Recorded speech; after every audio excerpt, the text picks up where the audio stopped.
Hey English 1102 friends, welcome back. This is a short video.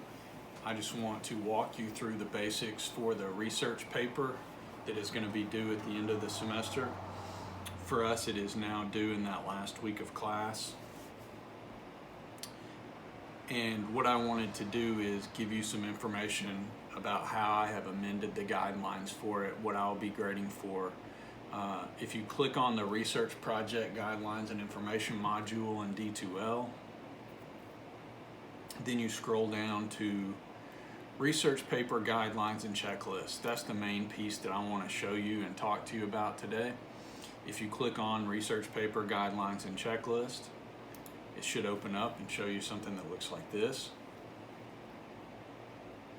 And I just want to walk you through this list and tell you all the specifics. You can see I've made it a little bit shorter, so the requirement should be a little bit less for you. The word count needs to be between 800 and 1,000 words. You get to 800, including just the body of your paper, you should be good. If you want to go a little bit further, get closer to the original goal, that's fine too. The first part of that I'll be checking for and grading for, the research paper, just like all formal papers, should have a effective topic-specific title. It shouldn't be research paper. It should be something specific and relevant to whatever your topic is that gives me a sense of what the paper is going to be about. It should have a first introductory paragraph that introduces the topic and also presents a well-defined thesis statement that clearly articulates the purpose of the paper and defines the goal of the paper. So introduce your topic to me. This may be similar to the introduction to the bibliographic essay, where you just tell some basic information, a little summary, a little introduction of your topic, whatever your research topic is, whatever you chose back at the beginning of the semester. But then you should follow that with a thesis that tells me, before I leave the first paragraph, what you're going to show about your topic, or what you're going to prove about your topic, or what you're going to demonstrate, some point or purpose that the whole rest of the paper is going to develop and explain and explore. After that, you should have at least, you should have some body paragraphs, and in those body paragraphs, the paper should feature at least 2 or 3 distinct professional or scholarly sources cited in the body of the paper. So at least 2 or 3. You should have 4 from your bibliographic essay, so in most cases that's going to be easy for you to find. You've already got those sources on hand. You should use them either directly by quoting them or indirectly, summary or paraphrase. When you use them in your paper, you should have in-text citations, parenthetical in-text citations like we've talked about already this semester.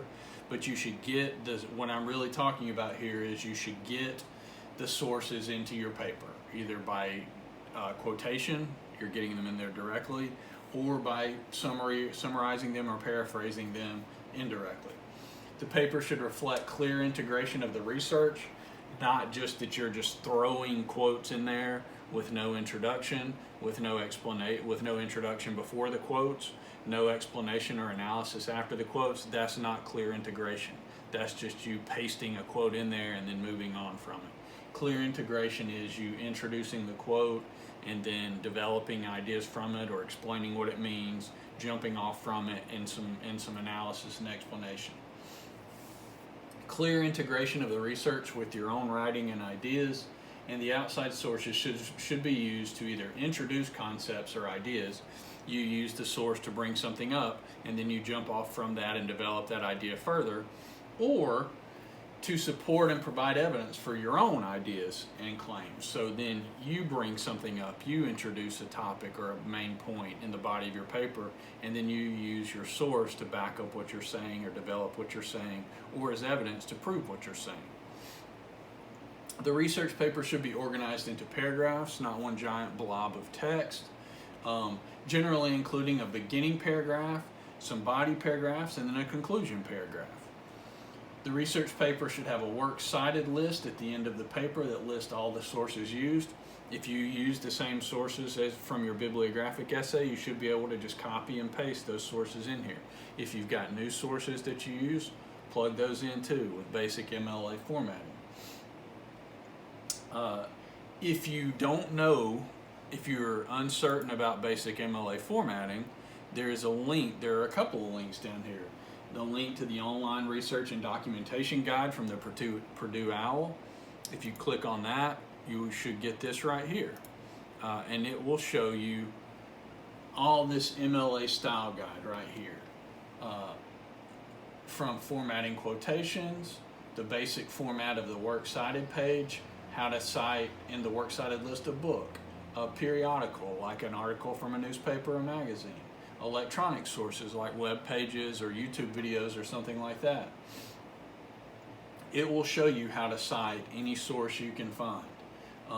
It also gives you a basic overview of the order that things should come in your citation, in your works cited list. Author, title of the source, title of the container. So like that, this would be an article, this would be the newspaper that the article was in, or this would be the web page, this would be the web page, this would be the website that the web page was on. Other contributors, a version, a publisher, so that's the company that owns the website, it's something like that, or a publisher for a book, publication date. On many electronic sources, the publication date is the copyright date or the last updated date, even if it's just a year, even if it's 2018 or something like that. If you have questions about how to make your in-text citations or how to make your works cited list, you are free to be in touch with me anytime that you want to. I'll be happy to help you right up to the day that the paper is due. And we're not going to have class the day the paper is due. So I'll be happy to help you on that day to go over the works cited and be sure that you've got it all clean and correct.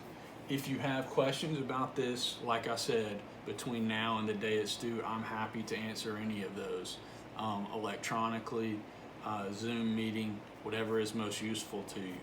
But again, I wanted to go over these basic requirements, especially since I've updated them in D2L and the specifics are on here now. Again, this is under, you click on Research Project Guidelines and Information, Research Paper. This is at the top of the list. It should give you the basic information you need as you are making the research paper, and you'll know what I'm grading for when I grade it. When you turn it in and I'm looking over it, these are the basic things that I'm grading for. Again, if you have questions, be in touch with me. And otherwise, thank y'all for your time, and I look forward to reading your research papers. Have a good one.